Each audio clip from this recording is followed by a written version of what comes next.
Hello and good morning to the Coach's Corner. Today, I'm joined by Taya, Andrea, and Ian. I want to welcome everybody here to the Coach's Corner and also the Endurance Lab here today. And so what we're going to be doing today is we're going to be going over a couple things that are happening in the lab, as well as some hot topics and some questions that our writers came up with in the forums, and just open up a dialogue between writers and the coaches here at the Endurance Lab. Just to kind of get to chatting and to talk about that. But to start off, let's kind of find out how this rest week actually has gone for a lot of our coaches and kind of get some insight on how important this recovery work week is. So we'll start with Ian, and let's ask Ian how his rest week, quote unquote rest week, has gone for him this week. Ian, how's your weekend? How's your week gone? Not been much of a rest week, Jason. I've had due to work, it's been a lot of late nights, early mornings, long days. Not to mention on top of the hard training through the week. So I'm actually not in a recovery week. I have that 2 weeks from now. So I've still got to do today 30K on the treadmill and then 137K Sunday biking and then a 10K run after that. So that's going to be fun. Yeah. I'm hoping to get a little bit of sleep. Doesn't it end up always being that way? It ends up being a rest week, kind of in your training, but not a rest week in your life. So things end up kind of tousled. All right. Always works that way. How's it going on this rest week for the athletes that you were kind of working with hand in hand, and kind of what's your experience there? So this rest week, in fact, it's something we're going to bring up a little bit later here in the conversation. But the rest week has been very welcomed by a lot of the athletes. They felt that it came in at a good time. They were a little bit tired from weeks, the first and second weeks. Also because there were a couple of events baked in that they had in their schedule. So, but then we had to swap some weeks around too for people. So we'll talk about that a little bit later. Absolutely. That flexibility and that ability to kind of throttle off is super, super important. And we have Andrea back on the podcast today. So welcome back, Andrea. And a little bit of experience with recovery there, trying to get a throttle back and trying to rest a little bit. Yeah, funnily enough, I'm on a rest week as well after 4 weeks of hard building. And it's always a really interesting week because you actually kind of feel like shit. And it's it's kind of sitting at ease in how you feel and trusting the process and letting your body kind of calm its nervous system down. And then after a few days, you start bouncing back and it's listening to your body and it's doing the things that you need to do and eating super well. So I'm on my, it's Friday now. So I'm starting to feel really good. And I've got a long bike and a long run planned ahead for the weekend. So I'm looking forward to those. Yeah, that's key. And the eating right during the recovery week is super key as well. And we've missed Andrea here, so we're happy to have her back. All right, let's jump into this week in the lab. We're going back to Ian. He's going to give us an update on the multi-sport week, as well as some of our strength workouts that we have not neglected. So Ian, what do we got going on?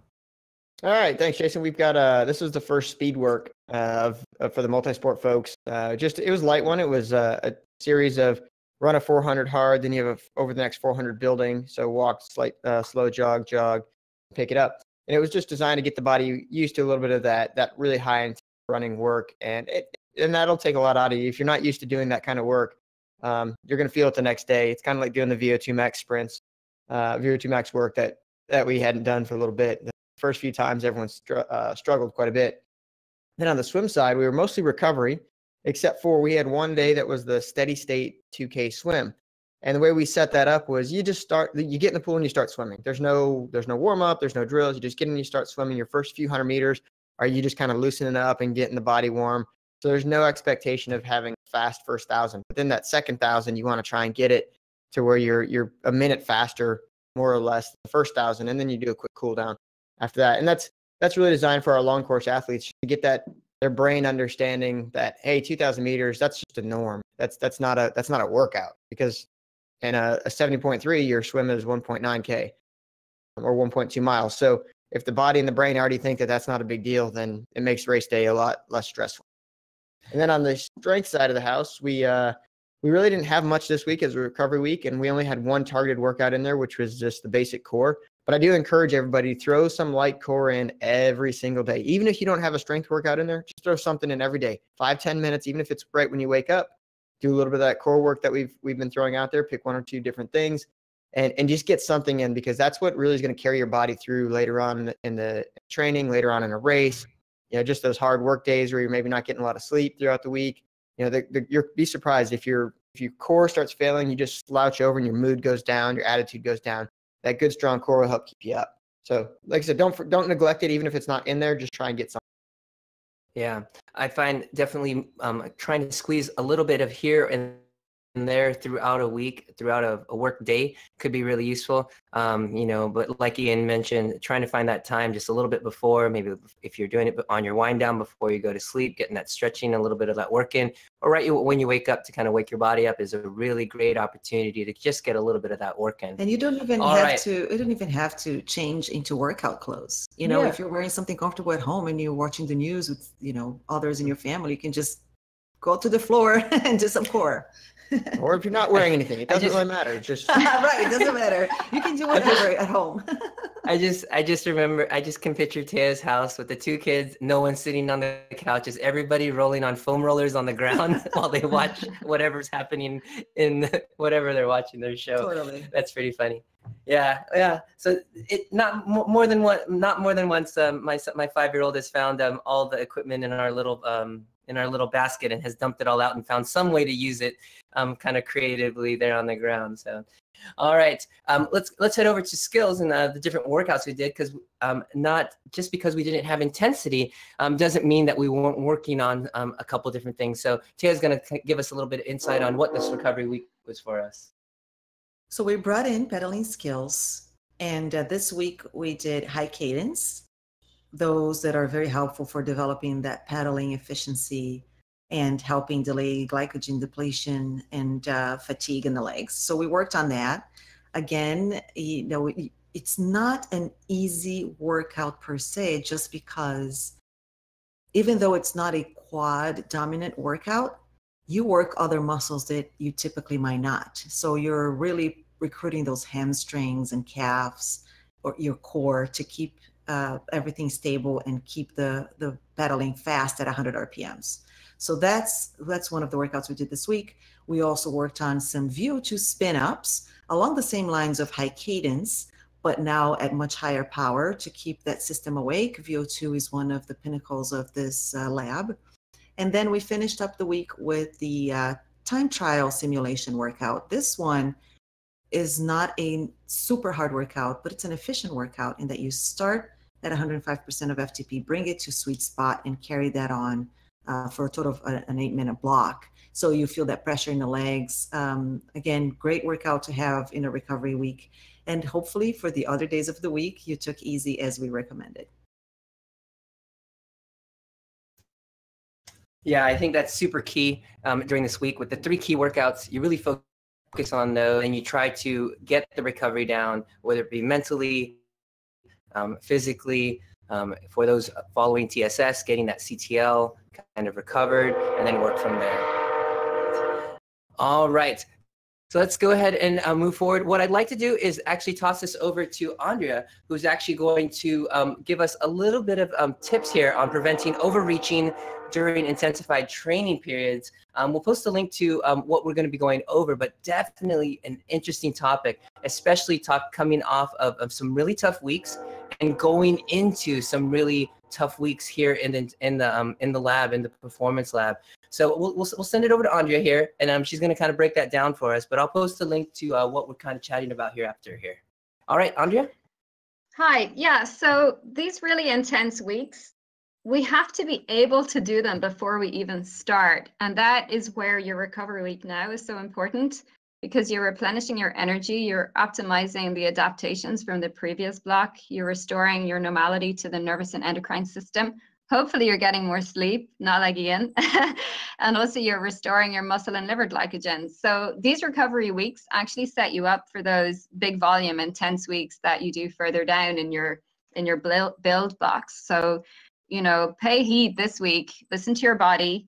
You might be getting cravings for various things, whether it's fats or proteins or carbohydrates. And usually that's for a specific reason to do with what your body's trying to do. So try and make good choices and honor that. And also understand that this rest time is allowing things like your soft tissue, the joint and ligaments to recover, so that your knees and are better for all those, you know, the low cadence drills that you do in the lab. So moving forward, how do we support our body when we have bigger weeks, more intense weeks? So it's important as best you can to follow the plan, and as well as watching your data, kind of notice things. If things aren't looking right, if your perceived exertion is off or your heart rates are off, it's important that you speak to the coach, because perhaps you might be bringing in some residual fatigue, and that build week might break you. At the same time, it's meant to be a hard week. So speak to the coaches if you're unsure about how it's going.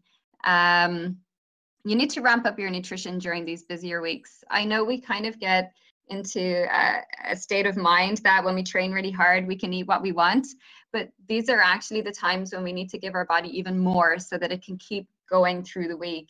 I would consider using supportive herbs if you have access to someone, or you can ask me questions on the forum. Things like Eleutherococcus, rhodiola, licorice can be really, another one, holy basil, can be really helpful to support the body through intensive training. Plant-based antioxidants, so eat more vegetables. That goes without saying. We need our vegetables, and there's actually been support to show that more veg help with, because they provide more balanced antioxidants, help limit overtraining. But things like bitter cherry, turmeric, ginger, your powdered greens and reds, things like cell membrane support, which would be your phospholipids, your coenzyme Q10 as ubiquinol, your alpha lipoic acid, your phosphatidylserine, etc. They can be helpful, you know, to support the body.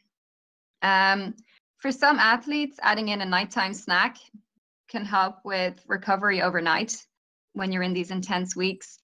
Limit processed foods, watch your sugars outside of training, and watch your processed fats. So when you're looking at your training week, you'll have it there in Training Peaks in front of you. You need to, at the back of your mind, think about how you're going to manage your energy intake. There are going to be some days when you're going to need to increase your carbohydrates to fuel the training and to recover from the training.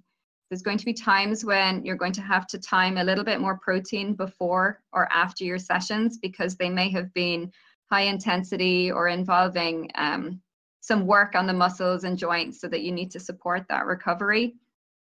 Bigger volume weeks are not good weeks if you're doing more of this. So often in your week, you have 2 training sessions a day on the bigger weeks, or if you're in camp.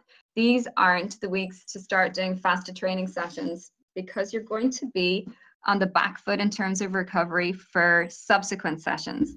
So although you may be able to get through that session fasted, you have depleted glycogen and then given yourself less of a base to prepare for the second session of the day. So although fasted training sessions can be great in our early in season training, if you're doing a camp or a more intense week, I don't really recommend them, especially for triathletes that are doing longer distance. Thinking about the type of session. So if you have a longer session or a more intense session, you're going to be more carbohydrate dependent. So make sure you fuel well before those. And as I said, afterwards, depending on the next session. What other notes was I writing down? If you have a long session, you need to fuel within the session. That's very important as well. So be very mindful of managing your blood sugar levels. Listen to your body and try not to let your blood sugar levels drop. At that point, you're going to be in trouble. And often we're going to be in trouble for the next 24 hours. I don't know if anyone can relate with having done that long bike session. Let the blood sugars drop a little bit, coming home starving, and it's amazing how long you feel bad for. Does that happen any of you guys? Yeah, So, and I think, go ahead, Tia. So it happened actually this week with me. I had 3 back-to-back sessions this week, hard ones, not back-to-back on the same day, but 3 consecutive days. And I'm training with new zones, meaning my targets are higher now. And so after my second workout, first was fine. After the second one, I had my carbs and my protein right after the workout, but then I neglected carbs throughout that day. So what happened was on the morning of the third day, when I went to do my intensity again, I was feeling completely depleted. I could not, I was able to do the workout. I didn't reach the high intensity targets, and I felt like crap all day yesterday. It was like I was in this big hole all day. Yeah. And I think it's one of the challenges that we have as far as athletes are always looking to get, to maximize every part of the day.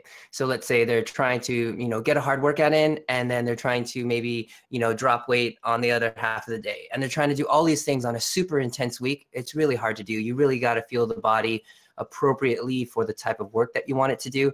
And if you're not thinking of, right after the workout or even throughout the day because you've got another workout, and we've spoke to that here on the Coach's Corner about considering how close the next workout's going to be. If it's going to be within 12 hours on the same day or within 24 hours, it's important that you fuel for that. And as we come up to the next coming weeks, things are going to get more challenging. So it's important that you're not skimping on the fuel and making sure that you're getting in. And I know Ian's going to make some comment about how Andrea is talking about eating licorice. So that's awesome. We should definitely add licorice to all of our meals. I stopped listening to that word after liquor, but yeah, liquor, adding liquor.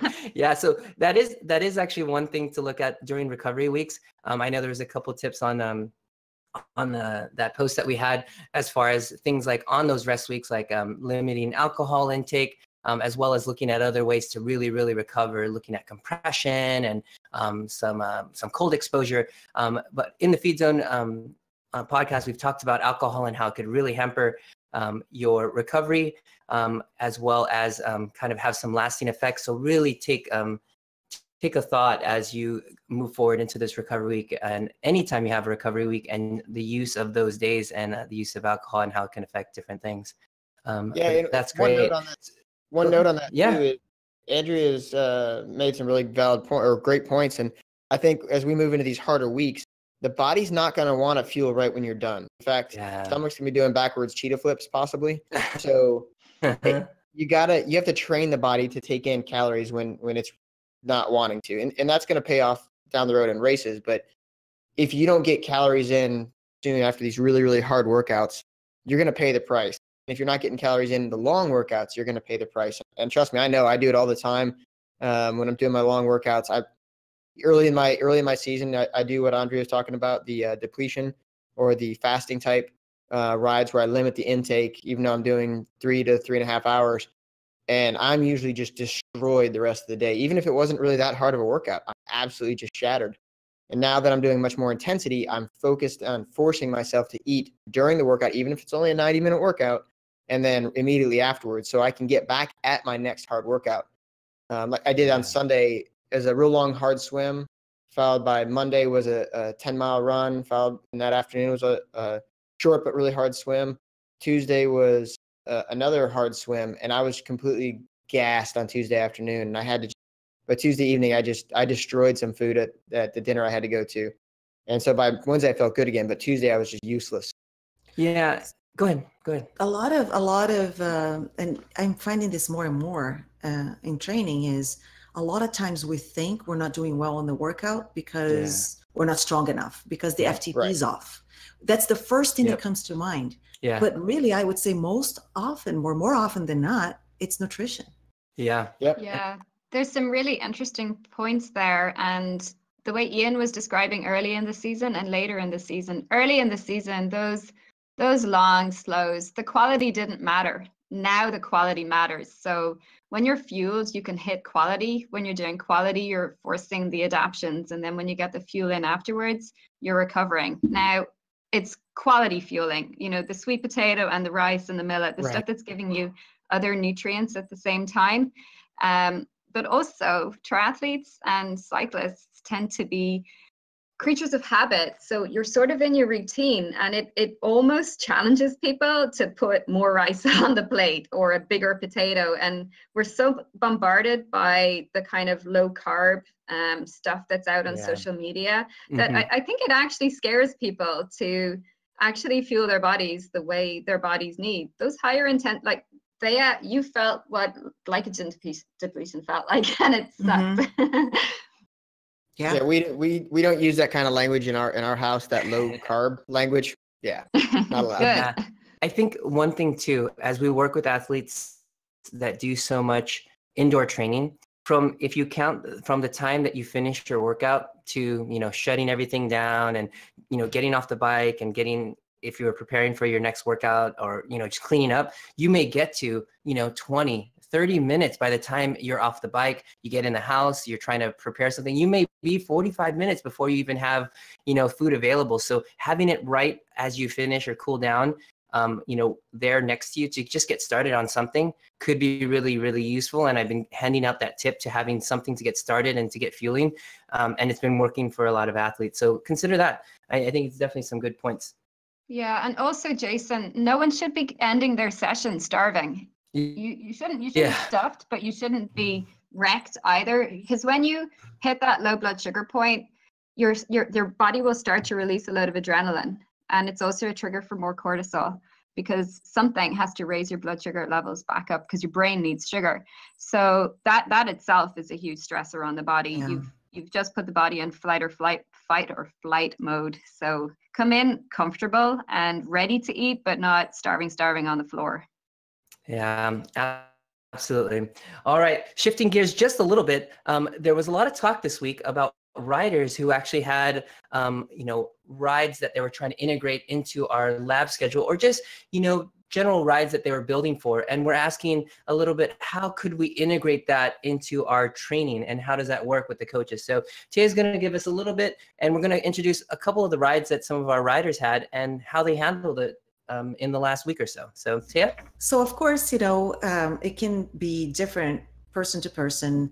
And that's another reason why we have the forum. So you all have access to us to ask questions and consult in how you should move things around on your schedule to accommodate these events. But let's bring in a couple of examples that I think can be used as general rules. One example was Michelle's event this Saturday. It's a sportive, it's 75 miles, and it's got hills, but not big hills, more like rolling hills. So some climbing there. And for that sort of event, for her, it fell in perfectly because it's after a rest week. So what we did was we shifted her workouts to earlier in the week. So she did a workout Monday, the other one on Wednesday, and an easy spin, Friday off, and Saturday is the event. So replacing that Saturday workout with the event. So this is not a race. It's a longer ride, but it's a sportive. It's going to require some rest ahead of time. But if that was a race, then we would look at things a little bit differently because although depending on the duration, if it was 3 hours or under 3 hours, you could also do, if it's not a rest week, you would do 2 of the workouts that we have in the lab earlier in the week and one what we call leg primer workout the day before. We can post an example of a leg primer workout that people can do before a race that they have, a longer race on the next day. So that's the other option there. The second example is different kind of race, a mountain bike race. So Scott races mountain bike, and it's different because the timed events are downhill. And so even though the events are shorter mileage wise, they are about 4 hours long, and there's very technical, obviously, on a downhill, but then you have to go uphill, right, to get to your next one. So there's the effort there. For those, so there are unique demands to those types of events. For those events, if they're not your A event of the season, again, you can bake those in along the same lines of having a rest week and having that event on the weekend. Or if you're going to have a couple of those, again, you would replace 1 or 2 workouts with that event. So let's say you would do 2 intensity workouts during the week, have a day off or an easy spin or a leg opener the day before, then you have the event, and then on Saturday, for example, on Sunday, you have the day off. The third example rather, is Sarah. Sarah is, she's like the favorite person on the forum this week. She's going to a cycling trip in Mallorca. Oh. So she's going to be spending a week riding in amazing roads with amazing views. But she's going to be riding every single day. And I assume she's going to be riding at least 50 miles a day. For something like that, it's best to have a lighter week the week before. So let's say half of the TSS that you're used to. So a recovery week. And then after you come back, you're going to need some rest too. Yeah. So there you have it. So now you have 2 rest weeks. And if you're in the lab, we can work that in and then just switch things around. So you have perhaps 3 build weeks after that. Yeah. The 4th example, shorter crits, for example, those, if you have them often, you don't need necessarily them to be in a recovery week because these are shorter races. Or you do a Zwift race on the weekend and it's 45 minutes long. Then what you do is just replace a workout with those typically. Again, unless you're doing a series of crits and it's an A event for you in the season. And then lastly, we had Hannah, who is doing a 6-hour hike on Saturday. So for that 6-hour hike, she doesn't need a rest week. She can do the regular week of workouts in the lab, of course, timing such that she has 1 day easy before the hike. And then the day after, she might do the tempo type longer ride instead of a high intensity workout. It's a really good variation of different examples that we have there. I do with a lot of the athletes, both in real life and kind of here, as well as in the lab. The shorter crits is what people feel like they need this huge recovery week for. But a lot of times when it's 45 minutes all out, a lot of people can do a lot less rest. Right. And I think the other part too is for races, especially, people overthink how much recovery they need, or they want to take too much time off and get off the bike, and then you lose sharpness. We were talking on the lab briefly with someone about the all the numbers that Training Peaks spits out, the ATL, CTL, TSB, form, fitness, fatigue, whatever you want to call it. And you know, some people I know think that you need a really, really high TSB to be able to race well. Like, you might be fresher, but you're not sharp. You're not crisp. You can't respond. You'll have no snap in the legs. And so I think that's really good what you're doing with them today. You're not dialing them off. You're tuning them. Mm-hmm. And Do you think there's a difference between? Sorry. No, go ahead. I had a question about tapering and men versus women. Like, I've noticed with the athletes I work with, guys don't need much of a taper, and my coach feels the same, and women tend to be a little bit different. Have you noticed that? I think it's almost athlete dependent, to be honest with you, Yeah. because I mean, I don't need much of a taper. I race pretty strong, anywhere between a -5 and a +10. And then I have both men and women who race better at 15 to 25 on the plus side, and they can't race at -5. So it just depends. I try to use historical data to figure out what works best. Some people don't need any real intensity. Like, I need a little bit of pickups the day before a race to make sure my legs are ready to go. Other people don't. Yeah, I'm the opposite. I like to have nothing the day before, because it's almost like I feel like a racehorse is just ready to go because she's missed her day training. So for me, it's a mental thing. I need a fresh mind, and that will carry my body through. I think that the usage of A race, B race, C race, that's where you can find out how our athletes are feeling when you have that kind of, and you can bring a rider in, and maybe they don't know that they're coming in at +5 or +10, but we know on our side as a coach that they come into a ride at a certain fatigue, and then we could use that data and their feedback afterwards on how they felt and kind of meld those together, and then let them know kind of afterwards, like, you really performed well, and this is the level that you're at. We'll definitely want to use that, from your feedback. You felt like you're really strong. So that's one way we can utilize that number with our athletes. So that works really well. I agree. And I agree that it's athlete dependent. If I have a very easy week, I'm going to completely suck on the race. Yeah, definitely. I have a lot of riders like that. A lot of riders here, it's very crit focused here locally. So a lot of riders take way too much work, way too much time off even before short races. And even the guys up into the 1, 2, 3 level here even at the highest level, you're looking at a 90-minute race. When I'm throwing workouts at you that are, an hour to 2 hours, these workouts they come back and they're like, oh, the race was easier. I'm like, that's the point. You guys have gotten it. And they start to click and understand, like, okay, I don't need to, dial back. My workouts are harder than my races. And that's where we end up getting. Was there a couple other things there, Taya, that kind of came out of all of that as far as yes. tips there? So briefly here too, we've been talking about climbing in the lab as well, as a result of these events that people have early in the season, especially, but also the sportives, etc. So a couple of notes to keep in mind, and I've been talking about these in the forum as well. When you are doing an event with climbing, and there's different types of climbs, of course, the shorter and the longer ones, but pacing is important. One misconception is, and you see that all the time, is riders who really hammer that hill. And they just go super hard, and then they get at the top and their minds go, oh, I'm at the top. And they ease off and they go downhill, and it's coasting downhill. The problem with doing that is twofold. One, you are really burning your legs surging that much up the hills. So unless it's a race, you're going to get tired fast, and might not be the best approach for you because you have a ways to go on your event. Two, you don't gain a lot of speed going up. It's physics, right? You're going up the hill. It don't gain as much speed. So really the time to accelerate and the time to gain momentum is at the top.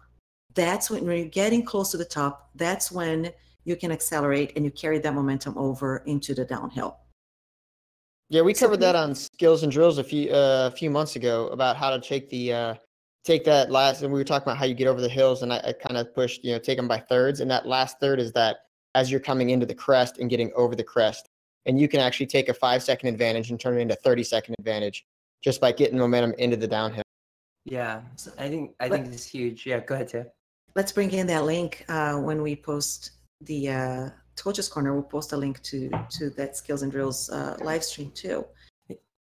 Yeah, so when you're go ahead. When you're riding in the pack, just a quick tip: when you are riding in this pack, and and it's a situation where you not necessarily want to get off of that group that you're with because you're with a larger group, you could use that time to crest. You get over. You've got a little bit down the on the downhill. You actually can get a little bit of extra recovery.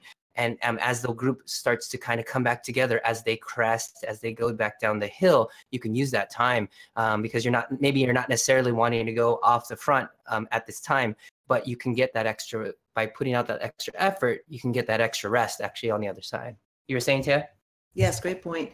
Yeah, so pacing, and so there's the difference also if you're in a group or if you're by yourself. Got to be really careful about riding someone else's ride.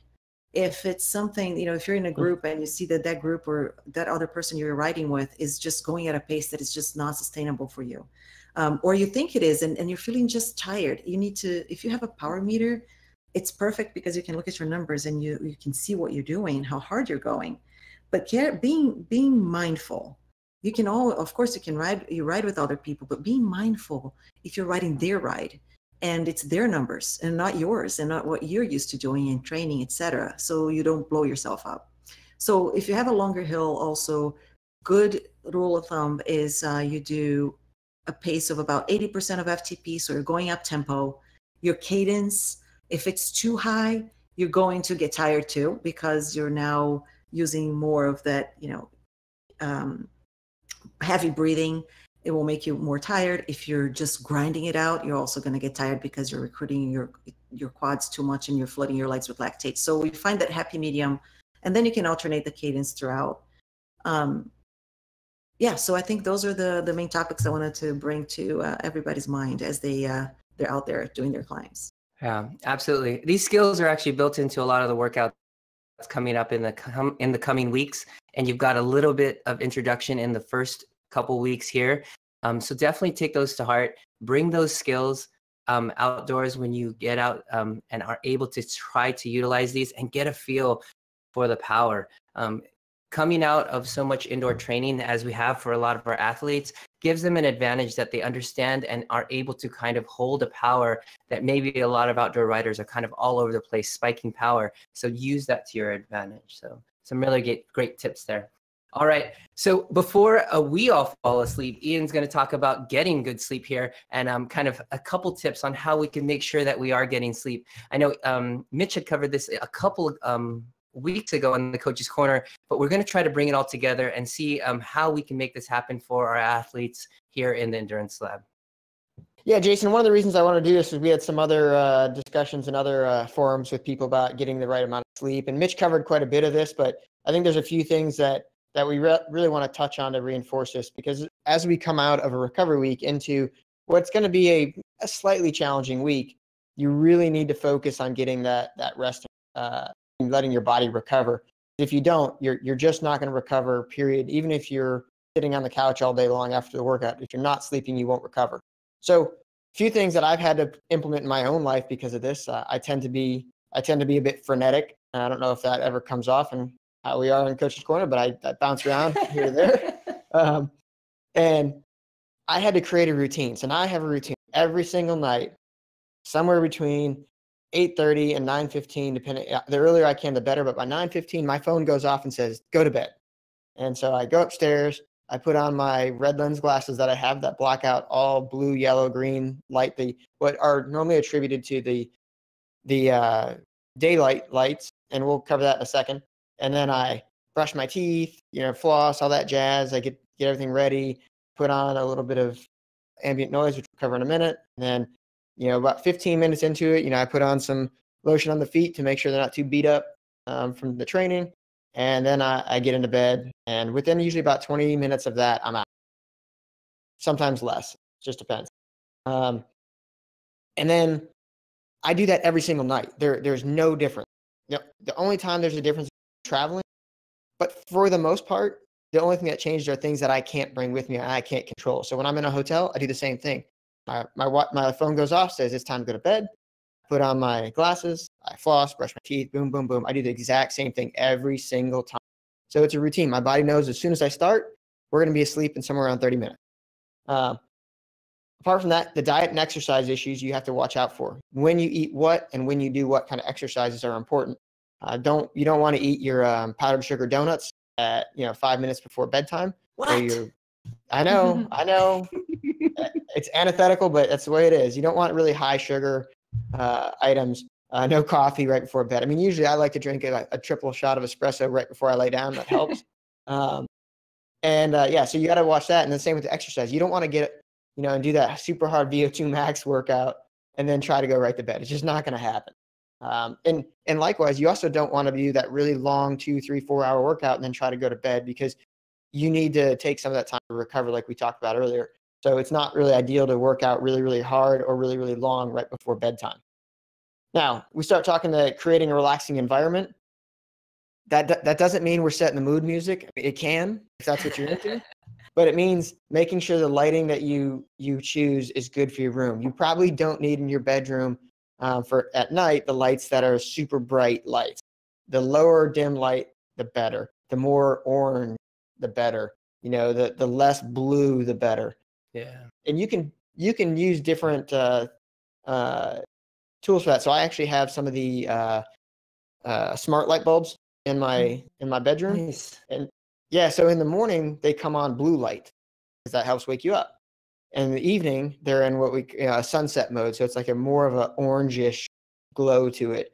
So it's much more of a soothing effect, and it goes low. So the intensity of the light in the morning is up, and when they first come on in the evening, it'll be up a little bit, and then over the period of the next hour after they come on before it's bedtime, the lights are dimming on their own based on the program I set up for it. And you really want to try and focus on that so you're not exposing yourself to the blue light. Now, that goes to the next part of technology. You don't want to have an iPad or computer in your face 30 minutes before bedtime, unless you're using about some tools, which we'll go to in a minute. It's okay if you feel that you have to have a TV or something in the room. I know a lot of people disagree with that. Personally, there's reasons why I need some noise at night, and I like to have that a little bit. But I have it about 6 meters away from the bed, and so that those lights are not necessarily the light waves aren't hitting me the same way, so it's not necessarily gonna have that same effect. And then the other part of that is choose your discussions wisely as it's time to go to bed. whether it's with your key. significant other or kids or whatnot, or work coworkers, Facebook, anything like that. Don't get into any emotionally charged conversation. That's not going to go well for you. Because sometimes even just reading about it, even if you're in it. Yeah, that's what I'm saying. Even getting on Facebook and you have that one idiot friend who posts ridiculous stuff, and you just get angry because you're like, how are you posting this? I mean, this defies all like reality and norms. Stop looking at conspiracy websites. We really shouldn't talk about Mitch like that. So hey, if you're not at the table, you're on the table. That's right. There you go. And so those kind of things will get you emotionally charged. And when you get emotionally charged, that fight or flight response, despite you not being mugged or you're not, dying of hunger, that actually still occurs because it's your brain works that way. So you either are angry or you have this little fear thing that kicks up in you. And so it takes a while for the body to process that through, and whether it's the adrenaline dying down or whatnot, and you gotta just be relaxed and calm. So be careful about that. So like, especially with your significant other, I know all of us have had this problem with a significant other, like right as you're climbing into bed, it's like, so we don't talk enough. And you're like, or that kind of stuff where a girl I did a long time ago did them. So where do you think we're going? And I'm like, we're going to bed. That's where we're going. So topics like that could kill it. All right. Right. Yeah. Anyways, so just be careful about those kind of topics of conversation. And a lot of people do the whole "don't go to bed mad" type thing because of that. So as we move on to different ways we can do our nighttime tools. So Jason and I got exposed for being a bit nerds in another forum because we both use special glasses. I have during the day, in the afternoon at work, I put them on. I don't use them in the morning, but in the afternoon at work, I put on a blue light blocking lens. So when I'm working at my computer, it doesn't have that continuous harsh light directly going into my eyes. And then at night, I'll use them in the evening watching TV. And then I switch out when it's closer to bedtime, my red lenses, and those block out all of the daytime lights, the red or the yellow, blue, green, and allows some orange and the red, which are generally your body associates with sun going down. So it's creating that effect of the sun going down to your body, which through evolution has told our bodies it's time to go to bed, because we are not necessarily nocturnal hunters. I don't know if you guys have realized your night vision's not that great. That's why when the sun goes down, it's telling your body to go to bed. So those are different things you can use. You don't have to use those glasses, but I found that for me, it's very beneficial. I use them all the time in the airport because the airport lights are super harsh. And same on a airplane, because you're getting light coming in from horizontal through those little windows of ice, the normal light from coming above that we're used to. So different tactics to kind of keep your body relaxed and let it sleep or let it go to bed. Other things you can do, again, all the sleep scientists have different things that they recommend. If you like to read, you can read a little bit, but I don't recommend reading too much, or at least not like a really, really interesting book. Maybe read, maybe Andrea's got some old textbooks she can send you or post up, and you can read some of that. But you don't want to read something that's so interesting that it grasps your attention. But at the same time, if you are going to read, you need to read something that's interesting enough that your mind's not going to wander, because then it's going to start going in its own cycle. So I do that actually watching TV. I have a couple movies I go to, and if I put that movie on, it's like taking a drug. I'm asleep in 5 minutes. And so it takes me like 7 weeks to get through a movie, 5 minutes at a time. So one recommend I have in there, you can do karaoke, but I wouldn't recommend that. That's probably going to jazz you up. But figure out what works for you. If it means no electronics, great. If it means you put on ambient noises, like we do put in our room, the ocean sounds, because that relaxes me, and it's something I love. Jason has his ambient train that he puts on. Yeah. So you do whatever you need to do that works for you. Don't believe the sleep quote unquote specialists unless you try it for yourself. You can try it, take the recommendations, but just because they say it works doesn't mean it's going to work for you. And everyone has different backgrounds that tell them why they might need some ambient noise to relax, or they need complete darkness and silence. And you have to work that out if you share a room with someone, you have to work that out, because if you like loud ambient noise, like that's just like death metal, and that's what puts you to sleep, but your partner needs pure silence and darkness, you guys might need to look at different rooms. Yeah. All right. So the last part of this is, and this is one people actually forget to think of when they talk about their sleeping. It's waking up, and waking up is just as important as your routine for sleeping. So one of the things that I've found that works for me, and a lot of people recommend it, a lot of the sleep specialists recommend it, is that try to wake up around the same time every day. Now, yes, your body needs to sleep in every once in a while. So I usually use Sundays for that. But Monday through Saturday, I get up at the same time every single day. So my body's in a rhythm. If I need to go to bed earlier, I go to bed earlier, but I get up at the same time every single day. And it just, it's on autopilot now. Get up, boom, we're there. The methods of waking up are something to consider. I used to wake up basically with getting scared to death by this crazy alarm clock that I had that literally gave me a heart attack. I was in a cardiac arrest every time. And it was, and I actually had to stop doing that because when I was in Afghanistan, because I had tools in there, I didn't need to be scared. I didn't need to wake up paranoid and frightened with this. So I had to switch my alarm mechanism. Now, actually, what I do is I use a light. So that light that I can program, I tell it what time I want it to come on, and it comes on. And it's a blue light, so it simulates it's basically the same feeling as the sun coming up. And the great part is, I don't always wake up right when that light comes on, but my body slowly wakes up to it. And it's fantastic. So I wake up, and I don't feel like I was just, shaken out of my bed by an axe murderer. I feel like I woke up naturally. Ideally, if you didn't have to work or have a schedule, you would just sleep until you woke up.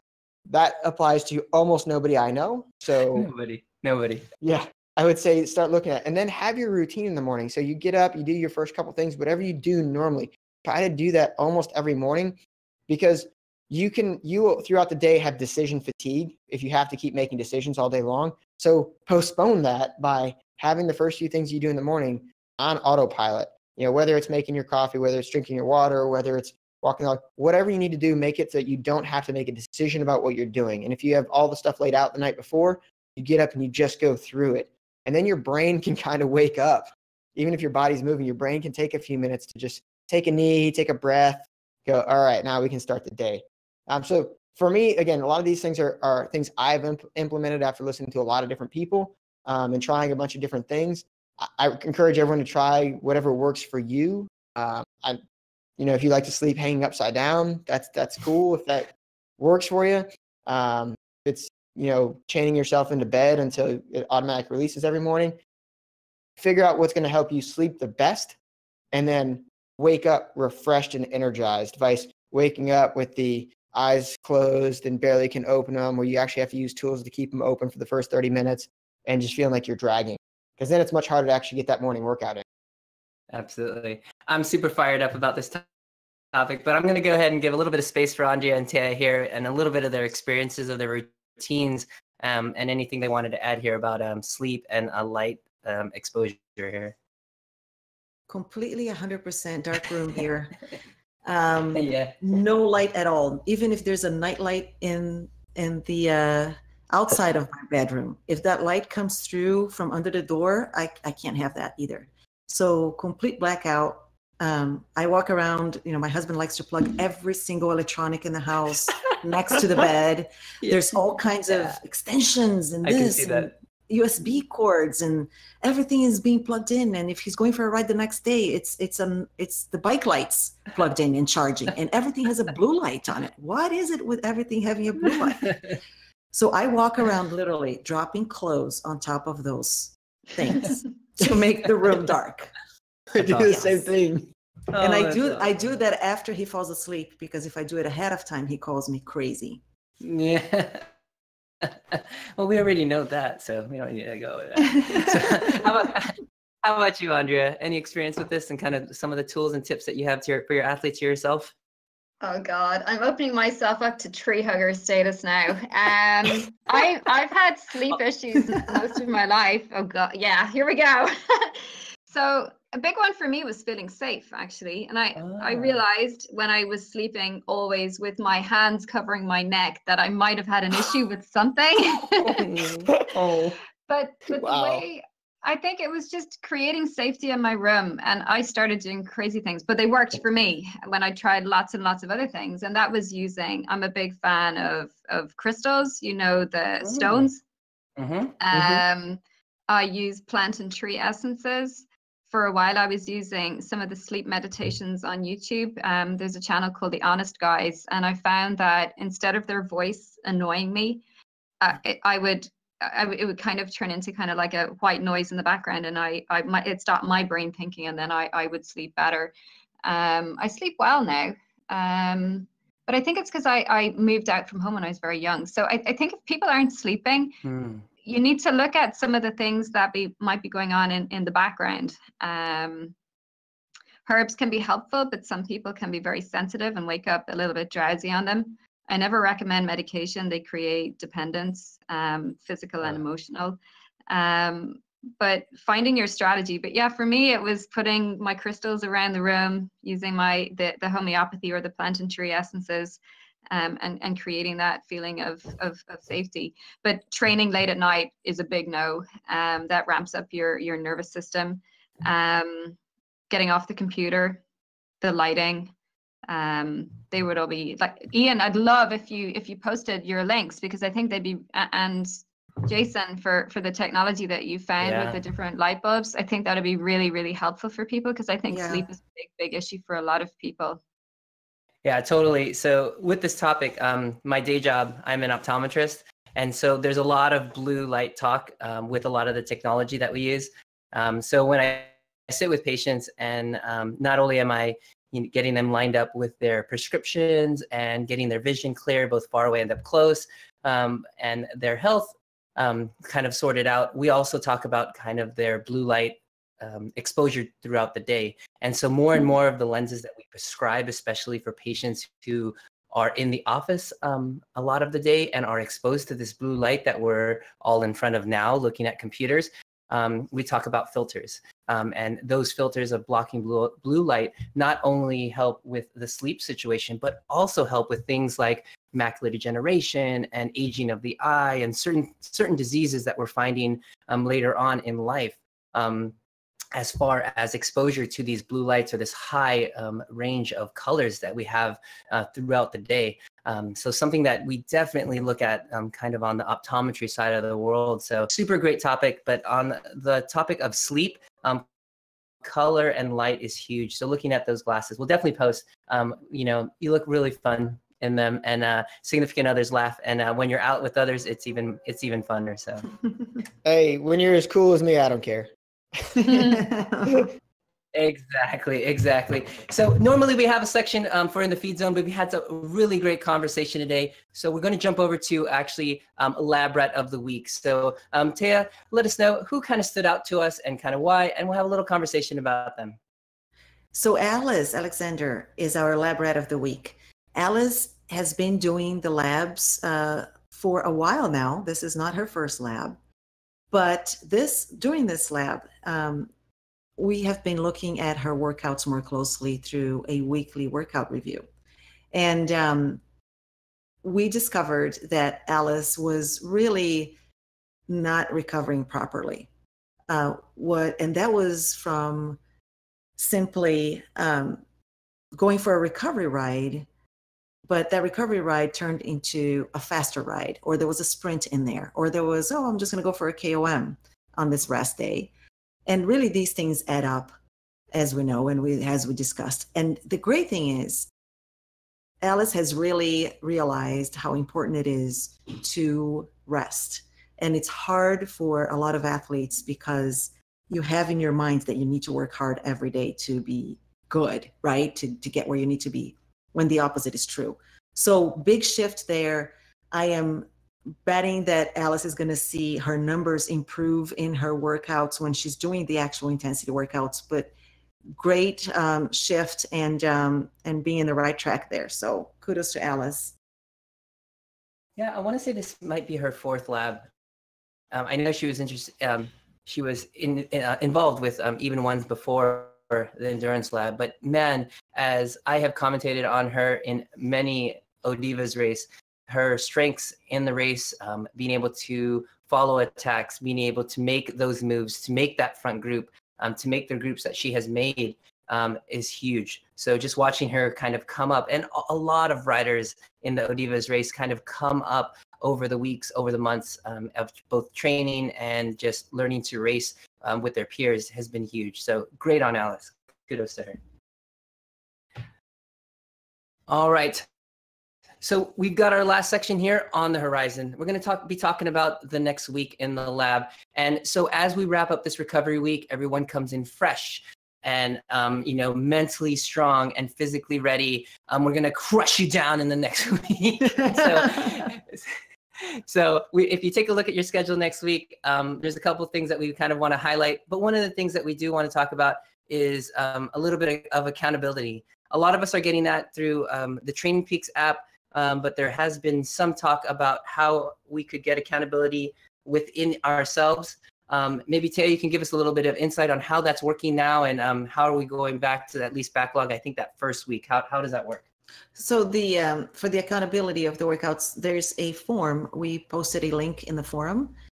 There's a form that you fill out, and it's a spreadsheet essentially, and you post in links from your Training Peaks or Strava with your activities. So there's a list of workouts per person, and you can also see what everybody else is doing. So it's a if you haven't seen that, do a quick search in the forum for workout accountability for the workouts or workouts list, and that will come up.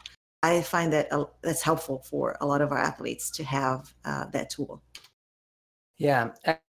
Excellent. Yeah, so we've used this in the past with good success. So jump in there, throw the workouts that you had done, what you have had done, and it will definitely motivate some of those riders out there. So with the coming week, Ian's gonna tell us kind of what we've got coming up. I know we've got some tough workouts, and really just how do you prepare your athletes, Ian, for this coming up week of this coming back from recovery? What do we tell them? Well, first off, depending on the athlete, I might tell them don't look at the whole week, just look at a day at a time. Oh, that's key. That's key. It's not about the whole week; it's each workout. So take it individually, and we'll go from there. But then there's other one like this week. We're gonna be honest with you. This is a hard week. This is not gonna be a week where you're just gonna slough through this one and go, yeah, it's fine. But that's okay. We have to have those weeks because this is a week about pushing your limits. This is a week about testing yourself. And I don't mean a math test or an FTP test or anything like that. This is a no kidding. What can I take? What can I deal with? This is actually much, much closer to simulating those hard race efforts. So if you watch a race, especially if you watch the hard races that just happened in the cobbles, you watch guys just crack. You watch the racers just give up, or they came to a point and just broke. Some of that's mental. In fact, I'll tell you a lot of it's mental. And these are the workouts this week that are going to push you to that point to see what can you take? How tough are you mentally? And look, you're going to fail some of these, if not all of them, and that's okay. You're not going to get all the stars. There's no way you're going to get all the stars if everything's dialed in.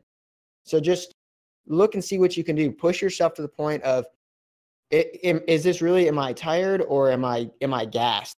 Or, does it hurt or am I out of juice? Because, one of the things that I found working with some of the guys I work with at work, they will tell you when the pain starts, you got about you're actually at about 50% of what your threshold is.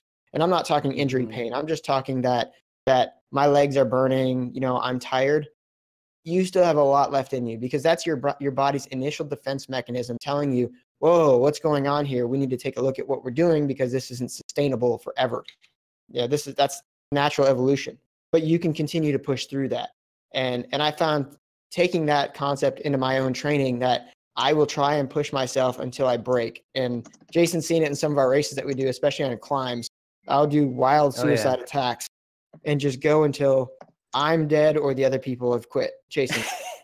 Yeah, pretty much.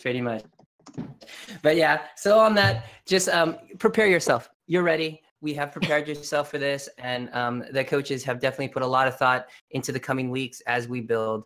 So definitely with that, we want to wish you luck And we'll definitely see you on the forum if you have questions, and definitely take it one day at a time. So really great conversation as we sum it up.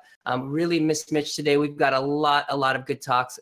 We talked about some tips about overreaching and looking at our really intense workouts. We talked about how to get and set ourselves up for a really good sleep session, and talked about light, some crystal talk, some pillow talk, some really good things, some examples of how to fit in our everyday workouts during our scheduled workouts and our outdoor rides or our focus rides, and just overall kind of what was happening this week in the lab. So if you have any questions, head over to the forum. If you like what you hear on the podcast, head over to your favorite podcast app and go ahead and search The Endurance Lab, and you'll find this fresh every single week, as well as our other topics, Chat and Chill, What's Up with Power. That's all on the podcast. Also check out our YouTube channel, plenty of really good info there. And if you like what you hear about Ian's got workouts galore. You could watch Ian work out all day, all night. He'll do all the TSS workouts for you there, and you could check that out.